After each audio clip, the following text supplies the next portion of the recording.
Praise Lord. അനുഗ്രഹീതമായ ഒരു നല്ല ദിവസം കൂടെ കർത്താവ് നമ്മുടെ ജീവിതത്തിൽ ദാനമായി നൽകിയല്ലോ. ഇന്ന് 75-ാം ദിവസം. നാം വായിക്കുന്നത് പുറപ്പാട് പുസ്തകം 25-ാം അധ്യായം, സങ്കീർത്തനങ്ങൾ 75-ാം അധ്യായവും വിശുദ്ധ യോഹന്നാന്റെ സുവിശേഷം 7-ാം അധ്യായവുമാണ്.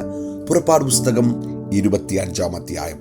യഹോവ മോശയോട് കൽപ്പിച്ചത് എന്തെന്നാൽ, എനിക്ക് വഴിപാട് കൊണ്ടുവരുവാൻ ഇസ്രായേൽ മക്കളോട് പറക. നല്ല മനസ്സോട് തരുന്ന ഏവനോടും നിങ്ങൾ എനിക്ക് വേണ്ടി വഴിപാട് വാങ്ങണം. അവരോട് വാങ്ങേണ്ടുന്ന വഴിപാടോ പൊന്ന്, വെള്ളി, താമ്രം, നീലനൂൽ, ധൂമ്രനൂൽ, ചുമപ്പുനൂൽ, പഞ്ഞിനൂൽ, കോലാട്ടുരോമം, ചുമപ്പിച്ച ആട്ടുകൊറ്റൻ തോൽ, തഹശുതോൽ, ഖദിരമരം, വിളക്കിന് എണ്ണ, അഭിഷേക തൈലത്തിനും പരിമളധൂമത്തിനും സുഗന്ധവർഗം, ഏഫോദിനും മാർപ്പതക്കത്തിനും പതിക്കാൻ ഗോമേദകക്കല്ല്, രത്നങ്ങൾ എന്നിവ തന്നെ. ഞാൻ അവരുടെ നടുവിൽ വസിപ്പാൻ അവർ എനിക്ക് ഒരു വിശുദ്ധ മന്ദിരം ഉണ്ടാക്കണം. തിരുനിവാസവും അതിൻ്റെ ഉപകരണങ്ങളും ഞാൻ കാണിക്കുന്ന മാതൃക പ്രകാരമൊക്കെയും തന്നെ ഉണ്ടാക്കണം. ഖദിരമരം കൊണ്ട് ഒരു പെട്ടകം ഉണ്ടാക്കണം. അതിന് 2.5 മുഴം നീളവും 1.5 മുഴം വീതിയും 1.5 മുഴം ഉയരവും വേണം. അത് മുഴുവനും തങ്കം കൊണ്ട് പൊതിയണം. അകത്തും പുറത്തും പൊതിയണം. അതിൻ്റെ മേൽ ചുറ്റും പൊന്നുകൊണ്ടുള്ള ഒരു വക്കും ഉണ്ടാക്കണം. അതിന് 4 പൊൻവളയം വാർപ്പിച്ച് 4 കാലിലും ഇപ്പുറത്ത് 2 വളയവും അപ്പുറത്ത് 2 വളയവുമായി തറയ്ക്കണം. ഖദിരമരം കൊണ്ട് തണ്ടുകൾ ഉണ്ടാക്കി പൊന്നുകൊണ്ട് പൊതിയണം. തണ്ടുകളാൽ പെട്ടകം ചുമക്കേണ്ടതിന് പെട്ടകത്തിന്റെ പാർശ്വങ്ങളിലുള്ള വളയങ്ങളിൽ അവ ചെലുത്തണം. തണ്ടുകൾ പെട്ടകത്തിന്റെ വളയങ്ങളിൽ ഇരിക്കണം. അവയെ അതിൽ നിന്ന് ഊരരുത്. ഞാൻ തരുവാനിരിക്കുന്ന സാക്ഷ്യം പെട്ടകത്തിൽ വെക്കണം. തങ്കം കൊണ്ട് കൃപാസനം ഉണ്ടാക്കണം. അതിൻ്റെ നീളം 2.5 മുഴവും വീതി 1.5 മുഴവും ആയിരിക്കണം. പൊന്നുകൊണ്ട് 2 കെരൂബുകളെ ഉണ്ടാക്കണം. കൃപാസനത്തിന്റെ 2 അറ്റത്തും അടുപ്പ് പണിയായി പൊന്നുകൊണ്ട് അവയെ ഉണ്ടാക്കണം. ഒരു കെരൂബിനെ ഒരറ്റത്തും മറ്റേ കെരൂബിനെ മറ്റേ അറ്റത്തും ഉണ്ടാക്കണം. കെരൂബുകളെ കൃപാസനത്തിൽ നിന്നുള്ളവയായി അതിന്റെ 2 അറ്റത്തും ഉണ്ടാക്കണം. കെരൂബുകൾ മേലോട്ട് ചിറക് വിടർത്തി ചിറക് കൊണ്ട് കൃപാസനത്തെ മൂടുകയും തമ്മിൽ അഭിമുഖമായിരിക്കുകയും വേണം. കെരൂബുകളുടെ മുഖം കൃപാസനത്തിന് നേരെ ഇരിക്കണം. കൃപാസനത്തെ പെട്ടകത്തിന്മീതെ വെക്കണം. ഞാൻ തരുവാനിരിക്കുന്ന സാക്ഷ്യം പെട്ടകത്തിനകത്ത് വെക്കണം. അവിടെ ഞാൻ നിനക്ക് പ്രത്യക്ഷനായി കൃപാസനത്തിന്മേൽ നിന്നും സാക്ഷ്യപ്പെട്ടകത്തിന്മേൽ നിൽക്കുന്ന 2 കെരൂബുകളുടെ നടുവിൽ നിന്നും ഇസ്രായേൽ മക്കൾക്കായി ഞാൻ നിന്നോട് കൽപ്പിക്കാനിരിക്കുന്ന സകലവും നിന്നോട് അരുളി ചെയ്യും. ഖദിരമരം കൊണ്ട് ഒരു മേശയുണ്ടാക്കണം. അതിൻ്റെ നീളം 2 മുഴവും വീതി 1 മുഴവും ഉയരം 1.5 മുഴവും ആയിരിക്കണം. അത് തങ്കം കൊണ്ട് പൊതിഞ്ഞ് ചുറ്റും പൊന്നുകൊണ്ട് ഒരു വക്കും ഉണ്ടാക്കണം. ചുറ്റും അതിന് 4 വിരൽ വീതിയുള്ള ഒരു ചട്ടവും ചട്ടത്തിനു ചുറ്റും പൊന്നുകൊണ്ട് ഒരു വക്കും ഉണ്ടാക്കണം. അതിന് 4 പൊൻവളയം ഉണ്ടാക്കണം. വളയം 4 കാലിൻ്റെയും പാർശ്വങ്ങളിൽ തറയ്ക്കണം. മേശ ചുമക്കേണ്ടതിന് തണ്ട് ചെലുത്തുവാൻ വേണ്ടി വളയം ചട്ടത്തിന് ചേർന്നിരിക്കണം. തണ്ടുകൾ ഖദിരമരം കൊണ്ട് ഉണ്ടാക്കി പൊന്നുകൊണ്ട് പൊതിയണം. അവ കൊണ്ട് മേശ ചുമക്കണം.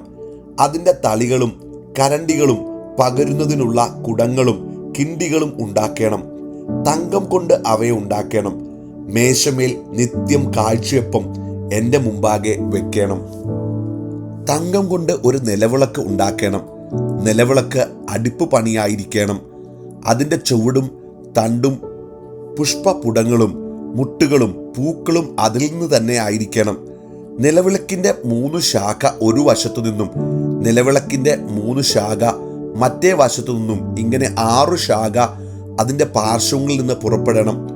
ഒരു ശാഖയിൽ ഓരോ മുട്ടും ഓരോ പൂവുമായി ബദാംപൂ പോലെ 3 പുഷ്പപുടവും മറ്റൊരു ശാഖയിൽ ഓരോ മുട്ടും ഓരോ പൂവുമായി ബദാംപൂ പോലെ 3 പുഷ്പപുടവും ഉണ്ടായിരിക്കണം. നിലവിളക്കിൽ നിന്ന് പുറപ്പെടുന്ന 6 ശാഖയ്ക്കും അങ്ങനെ തന്നെ വേണം. വിളക്ക് തണ്ടിലോ മുട്ടുകളിലോ പൂക്കളോടും കൂടിയ ബദാംപൂ പോലെ 4 പുഷ്പപുടം ഉണ്ടായിരിക്കണം. അതിൽ നിന്നുള്ള 2 ശാഖയ്ക്ക് കീഴെ ഒരു മുട്ടും മറ്റു 2 ശാഖയ്ക്ക് കീഴെ ഒരു മുട്ടും മറ്റു 2 ശാഖയ്ക്ക് കീഴെ ഒരു മുട്ടും ഇങ്ങനെ നിലവിളക്കിൽ നിന്ന് പുറപ്പെടുന്ന 6 ശാഖയ്ക്കും വേണം. അവയുടെ മുട്ടുകളും ശാഖകളും അതിൽ നിന്ന് തന്നെ ആയിരിക്കണം. മുഴുവനും തങ്കം കൊണ്ട് ഒറ്റ അടുപ്പ് പണി ആയിരിക്കണം. അതിന് 7 ദീപമുണ്ടാക്കി നേരെ മുമ്പോട്ട് പ്രകാശിപ്പാൻ തക്കവണ്ണം ദീപങ്ങളെ കൊളുത്തേണം. അതിൻ്റെ ചവണകളും കരിന്തിരി പാത്രങ്ങളും തങ്കം കൊണ്ട് ആയിരിക്കണം. അതും ഈ ഉപകരണങ്ങളൊക്കെയും 1 താലന്ത് തങ്കം കൊണ്ട് ഉണ്ടാക്കണം. പർവ്വതത്തിൽ വെച്ച് കാണിച്ചു തന്ന മാതൃക പ്രകാരം അവയെ ഉണ്ടാക്കുവാൻ സൂക്ഷിച്ചു കൊള്ളേണം. 75-ാം സങ്കീർത്തനം. ദൈവമേ, ഞങ്ങൾ നിനക്ക് സ്തോത്രം ചെയ്യുന്നു, ഞങ്ങൾ നിനക്ക് സ്തോത്രം ചെയ്യുന്നു. നിന്റെ നാമം അടുത്തിരിക്കുന്നു. ഞങ്ങൾ നിന്റെ അതിശയപ്രവർത്തികളെ ഘോഷിക്കുന്നു. സമയം വരുമ്പോൾ ഞാൻ നേരോടെ വിധിക്കും. ഭൂമിയും അതിലെ സകല നിവാസികളും ഉരുകിപ്പോകുമ്പോൾ ഞാൻ അതിൻ്റെ തൂണുകളെ ഉറപ്പിക്കുന്നു. ഡംഭം കാട്ടരുതെന്ന് ഡംഭികളോടും കൊമ്പുയർത്തരുതെന്ന് ദുഷ്ടന്മാരോടും ഞാൻ പറയുന്നു. നിങ്ങളുടെ കൊമ്പ് മേലോട്ട് ഉയർത്തരുത്, ശാഠ്യത്തോടെ സംസാരിക്കുകയും അരുത്. കിഴക്കുനിന്നല്ല, പടിഞ്ഞാറു നിന്നല്ല, തെക്കുനിന്നുമല്ല ഉയർച്ച വരുന്നത്. ദൈവം ന്യായാധിപതിയാകുന്നു. അവൻ ഒരുത്തനെ താഴ്ത്തുകയും മറ്റൊരുത്തനെ ഉയർത്തുകയും ചെയ്യുന്നു. യഹോവയുടെ കയ്യിൽ ഒരു പാനപാത്രമുണ്ട്, വീഞ്ഞു നുരയ്ക്കുന്നു, അത് മദ്യം കൊണ്ട് നിറഞ്ഞിരിക്കുന്നു. അവൻ അതിൽ നിന്ന് പകരുന്നു. ഭൂമിയിലെ സകല ദുഷ്ടന്മാരും അതിൻ്റെ മട്ടു വലിച്ചു കുടിക്കും.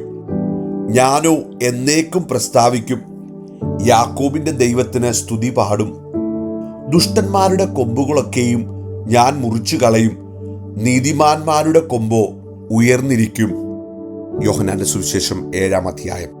അതിന്റെ ശേഷം യേശു ഗലീലയിൽ സഞ്ചരിച്ചു. യഹൂദന്മാർ അവനെ കൊല്ലുവാൻ അന്വേഷിച്ചതുകൊണ്ട് യഹൂദിയയിൽ സഞ്ചരിപ്പാൻ അവന് മനസ്സില്ലായിരുന്നു. എന്നാൽ യഹൂദന്മാരുടെ കൂടാരപ്പെരുന്നാൾ അടുത്തിരുന്നു. അവന്റെ സഹോദരന്മാർ അവനോട്, നീ ചെയ്യുന്ന പ്രവൃത്തികളെ നിന്റെ ശിഷ്യന്മാരും കാണേണ്ടതിന് ഇവിടം വിട്ട് യഹൂദിയയിലേക്ക് പോക. പ്രസിദ്ധനാകുവാൻ ആഗ്രഹിക്കുന്നവൻ ആരും രഹസ്യത്തിൽ ഒന്നും ചെയ്യുന്നില്ലല്ലോ. നീ ഇത് ചെയ്യുന്നു എങ്കിൽ ലോകത്തിന് നിന്നെ തന്നെ വെളിപ്പെടുത്തുക എന്ന് പറഞ്ഞു. അവന്റെ സഹോദരന്മാരും അവനിൽ വിശ്വസിച്ചില്ല. യേശു അവരോട്, എൻ്റെ സമയം ഇതുവരെ വന്നിട്ടില്ല, നിങ്ങൾക്കോ എല്ലായ്പ്പോഴും സമയം തന്നെ. നിങ്ങളെ പകപ്പാൻ ലോകത്തിന് കഴിയുന്നതല്ല. എന്നാൽ അതിൻ്റെ പ്രവൃത്തികൾ ദോഷമുള്ളവ എന്ന് ഞാൻ അതിനെക്കുറിച്ച് സാക്ഷ്യം പറയുന്നത് കൊണ്ട് അത് എന്നെ പകയ്ക്കുന്നു. നിങ്ങൾ പെരുന്നാളിന് പോകുവിൻ. എൻ്റെ സമയം ഇതുവരെ വന്നിട്ടില്ലായകൊണ്ട് ഞാൻ ഈ പെരുന്നാളിന് ഇപ്പോൾ പോകുന്നില്ല. ഇങ്ങനെ അവരോട് പറഞ്ഞിട്ട് ഗലീലയിൽ തന്നെ പാർത്തു. അവന്റെ സഹോദരന്മാർ പെരുന്നാളിന് പോയ ശേഷം അവനും പരസ്യമായിട്ടല്ല, രഹസ്യത്തിൽ എന്ന പോലെ പോയി. എന്നാൽ യഹൂദന്മാർ പെരുന്നാളിൽ അവൻ എവിടെയെന്ന് ചോദിച്ച് അവനെ അന്വേഷിച്ചു. പുരുഷാരത്തിൽ അവനെക്കുറിച്ച് വളരെ കുശുകുശുപ്പുണ്ടായി. അവൻ നല്ലവനെന്നും ചിലരും, അല്ല, അവൻ പുരുഷാരത്തെ വഞ്ചിക്കുന്നുവെന്ന് മറ്റു ചിലരും പറഞ്ഞു. എങ്കിലും യഹൂദന്മാരെ പേടിച്ചിട്ട് ആരും പ്രസിദ്ധമായി അവനെക്കുറിച്ച് സംസാരിച്ചില്ല. പെരുന്നാൾ പാതി കഴിഞ്ഞ ശേഷം യേശു ദൈവാലയത്തിൽ ചെന്ന് ഉപദേശിച്ചു. വിദ്യാഭ്യാസം ചെയ്യാത്ത ഇവൻ ശാസ്ത്രം അറിയുന്നത് എങ്ങനെയെന്ന് യഹൂദന്മാർ പറഞ്ഞ് ആശ്ചര്യപ്പെട്ടു. യേശു അവരോട് ഉത്തരം പറഞ്ഞത്, എൻ്റെ ഉപദേശം എൻ്റേതല്ല, എന്നെ അയച്ചവൻ്റെതത്രേ. അവൻ്റെ ഇഷ്ടം ചെയ്യുവാൻ ഇച്ഛിക്കുന്നവൻ ഈ ഉപദേശം ദൈവത്തിൽ നിന്നുള്ളതോ ഞാൻ സ്വയമായി പ്രസ്താവിക്കുന്നതോ എന്ന് അറിയും. സ്വയമായി പ്രസ്താവിക്കുന്നവൻ സ്വന്തം മഹത്വം അന്വേഷിക്കുന്നു. തന്നെ അയച്ചവന്റെ മഹത്വം അന്വേഷിക്കുന്നവൻ സത്യവാനാകുന്നു. നീതികേട് അവനിൽ ഇല്ല. മോശെ നിങ്ങൾക്ക് ന്യായപ്രമാണം തന്നിട്ടില്ലയോ? എങ്കിലും നിങ്ങളിൽ ആരും ന്യായപ്രമാണം ആചരിക്കുന്നില്ല. നിങ്ങൾ എന്നെ കൊല്ലുവാൻ അന്വേഷിക്കുന്നത് എന്ത്? അതിന് പുരുഷാരം, നിനക്കൊരു ഭൂതമുണ്ട്, ആർ നിന്നെ കൊല്ലുവാൻ അന്വേഷിക്കുന്നു എന്ന് ഉത്തരം പറഞ്ഞു. യേശു അവരോട് ഉത്തരം പറഞ്ഞത്, ഞാനൊരു പ്രവൃത്തി ചെയ്തു, അതിങ്കൽ നിങ്ങൾ എല്ലാവരും ആശ്ചര്യപ്പെടുന്നു. മോശെ നിങ്ങൾക്ക് പരിച്ഛേദന നിയമിച്ചിരിക്കയാൽ അത് മോശയുടെ കാലത്തല്ല, പിതാക്കന്മാരുടെ കാലത്തത്രേ തുടങ്ങിയത്. നിങ്ങൾ ശബത്തിൽ മനുഷ്യനെ പരിച്ഛേദന കഴിക്കുന്നു. മോശയുടെ ന്യായപ്രമാണത്തിന് നീക്കം വരാതിരിപ്പാൻ ശബത്തിലും മനുഷ്യൻ പരിച്ഛേദന ഏൽക്കുന്നു എങ്കിൽ ഞാൻ ശബത്തിൽ ഒരു മനുഷ്യനെ മുഴുവനും സൗഖ്യമാക്കിയതിനാൽ എന്നോട് ഈർഷ്യപ്പെടുന്നുവോ? കാഴ്ചപ്രകാരം വിധിക്കരുത്, നീതിയുള്ള വിധി വിധിപ്പീൻ. യെരൂശലേമ്യരിൽ ചിലർ, അവർ കൊല്ലുവാൻ അന്വേഷിക്കുന്നവൻ ഇവനല്ലയോ? അവൻ ധൈര്യത്തോടെ സംസാരിക്കുന്നുവല്ലോ. അവർ അവനോട് ഒന്നും പറയുന്നില്ല. ഇവൻ ക്രിസ്തുവാകുന്നുവെന്ന് പ്രമാണികൾ യഥാർത്ഥമായി ഗ്രഹിച്ചുവോ? എങ്കിലും ഇവൻ എവിടെ നിന്ന് എന്ന് നാം അറിയുന്നു. ക്രിസ്തു വരുമ്പോഴോ അവൻ എവിടെ നിന്ന് എന്ന് ആരും അറിയുകയില്ല എന്ന് പറഞ്ഞു. ആകയാൽ യേശു ദൈവാലയത്തിൽ ഉപദേശിക്കുമ്പോൾ, നിങ്ങൾ എന്നെ അറിയുന്നു, ഞാൻ എവിടെ നിന്നെന്നും അറിയുന്നു. ഞാൻ സ്വയമായിട്ട് വന്നവനല്ല, എന്നെ അയച്ചവൻ സത്യവാനാകുന്നു, അവനെ നിങ്ങൾ അറിയുന്നില്ല. ഞാൻ അവന്റെ അടുക്കൽ നിന്ന് വന്നതുകൊണ്ടും അവൻ എന്നെ അയച്ചതുകൊണ്ടും ഞാൻ അവനെ അറിയുന്നുവെന്ന് വിളിച്ചു പറഞ്ഞു. ആകയാൽ അവർ അവനെ പിടിപ്പാൻ അന്വേഷിച്ചു, എങ്കിലും അവന്റെ നാഴിക വന്നിട്ടില്ലായകയാൽ ആരും അവന്റെ മേൽ കൈവച്ചില്ല. പുരുഷാരത്തിൽ പലരും ക്രിസ്തു വരുമ്പോൾ ഇവൻ ചെയ്തതിലധികം അടയാളം ചെയ്യുമോ എന്ന് പറഞ്ഞ് അവനിൽ വിശ്വസിച്ചു. പുരുഷാരം അവനെക്കുറിച്ച് ഇങ്ങനെ കുശുകുശുക്കുന്നുവെന്ന് പരീശന്മാർ കേട്ടാറെ അവനെ പിടിക്കേണ്ടതിന് മഹാപുരോഹിതന്മാരും പരീശന്മാരും ചേവകരെ അയച്ചു. യേശുവോ, ഞാൻ ഇനി കുറെ നേരം നിങ്ങളോടുകൂടെ ഇരിക്കുന്നു, പിന്നെ എന്നെ അയച്ചവന്റെ അടുക്കൽ പോകുന്നു. നിങ്ങൾ എന്നെ അന്വേഷിക്കും, കണ്ടെത്തുകയില്ലതാനും. ഞാൻ ഇരിക്കുന്നിടത്ത് നിങ്ങൾക്ക് വരുവാൻ കഴിയുകയുമില്ല എന്ന് പറഞ്ഞു. അത് കേട്ടിട്ട് യഹൂദന്മാർ, നാം കണ്ടെത്താവണ്ണം ഇവൻ എവിടേക്ക് പോകുവാൻ ഭാവിക്കുന്നു? യവന്മാരുടെ ഇടയിൽ ചിതറിപ്പാർക്കുന്നവരുടെ അടുക്കൽ പോയി യവനനെ ഉപദേശിപ്പാൻ ഭാവമോ? നിങ്ങൾ എന്നെ അന്വേഷിക്കും, എന്നെ കണ്ടെത്തുകയില്ലതാനും. ഞാൻ ഇരിക്കുന്നിടത്ത് നിങ്ങൾക്ക് വരുവാൻ കഴിയുകയുമില്ല എന്ന് ഈ പറഞ്ഞ വാക്ക് എന്ത് എന്ന് തമ്മിൽ തമ്മിൽ പറഞ്ഞു. ഉത്സവത്തിന്റെ മഹാദിനമായ ഒടുക്കത്തെ നാളിൽ യേശു നിന്നുകൊണ്ട്, ദാഹിക്കുന്നവനെല്ലാം എന്റെ അടുക്കൽ വന്നു കുടിക്കട്ടെ, എന്നിൽ വിശ്വസിക്കുന്നവന്റെ ഉള്ളിൽ നിന്ന് തിരുവെഴുത്തു പറയുന്നത് പോലെ ജീവജലത്തിന്റെ നദികൾ ഒഴുകുമെന്ന് വിളിച്ചു പറഞ്ഞു. അവൻ ഇത് തന്നിൽ വിശ്വസിക്കുന്നവർക്ക് ലഭിപ്പാനുള്ള ആത്മാവിനെ കുറിച്ചാകുന്നു പറഞ്ഞത്. യേശു അന്ന് തേജസ്കരിക്കപ്പെട്ടിട്ടില്ലാകിയാൽ ആത്മാവ് വന്നിട്ടില്ലായിരുന്നു. പുരുഷാരത്തിൽ പലരും ആ വാക്ക് കേട്ടിട്ട്, ഇവൻ സാക്ഷാൽ ആ പ്രവാചകനാകുന്നു എന്ന് പറഞ്ഞു. വേറെ ചിലർ, ഇവൻ ക്രിസ്തു തന്നെ എന്നും, മറ്റു ചിലർ, ഗലീലയിൽ നിന്നോ ക്രിസ്തു വരുന്നത്?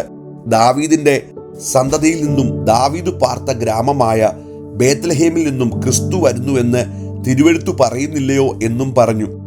അങ്ങനെ പുരുഷാരത്തിൽ അവനെ ചൊല്ലി ഭിന്നതയുണ്ടായി. അവരിൽ ചിലർ അവനെ പിടിപ്പാൻ ഭാവിച്ചുവെങ്കിലും ആരും അവന്റെ മേൽ കൈവച്ചില്ല. ചേവകർ മഹാപുരോഹിതന്മാരുടെയും പരീശന്മാരുടെയും അടുക്കൽ മടങ്ങി വന്നപ്പോൾ അവർ അവനോട്, നിങ്ങൾ അവനെ കൊണ്ടുവരാഞ്ഞത് എന്ത് എന്ന് ചോദിച്ചതിന്, ഈ മനുഷ്യൻ സംസാരിക്കുന്നത് പോലെ ആരും ഒരു നാളും സംസാരിച്ചിട്ടില്ല എന്ന് ചേവകർ ഉത്തരം പറഞ്ഞു. പരീശന്മാർ അവരോട്, നിങ്ങളും തെറ്റിപ്പോയോ? പ്രമാണികളിലാകട്ടെ പരീശന്മാരിലാകട്ടെ ആരെങ്കിലും അവനിൽ വിശ്വസിച്ചിട്ടുണ്ടോ? ന്യായപ്രമാണം അറിയാത്ത പുരുഷന്മാരോ ശപിക്കപ്പെട്ടവരാകുന്നു എന്ന് ഉത്തരം പറഞ്ഞു. അവരിൽ ഒരുത്തനായി മുമ്പേ അവന്റെ അടുക്കൽ വന്നിരുന്ന നിക്കോദിമോസ് അവരോട്, ഒരു മനുഷ്യന്റെ വാമൊഴി ആദ്യം കേട്ട് അവൻ ചെയ്യുന്നത് ഇന്നതെന്ന് അറിഞ്ഞിട്ടല്ലാതെ നമ്മുടെ ന്യായപ്രമാണം അവനെ വിധിക്കുന്നുവോ എന്ന് പറഞ്ഞു. അവർ അവനോട്, നീയും ഗലീലക്കാരനോ? പരിശോധിച്ചു നോക്കുക, ഗലീലയിൽ നിന്ന് പ്രവാചകൻ എഴുന്നേൽക്കുന്നില്ലല്ലോ എന്ന് ഉത്തരം പറഞ്ഞു. അങ്ങനെ ഓരോരുത്തൻ താൻ താൻ്റെ വീട്ടിൽ പോയി.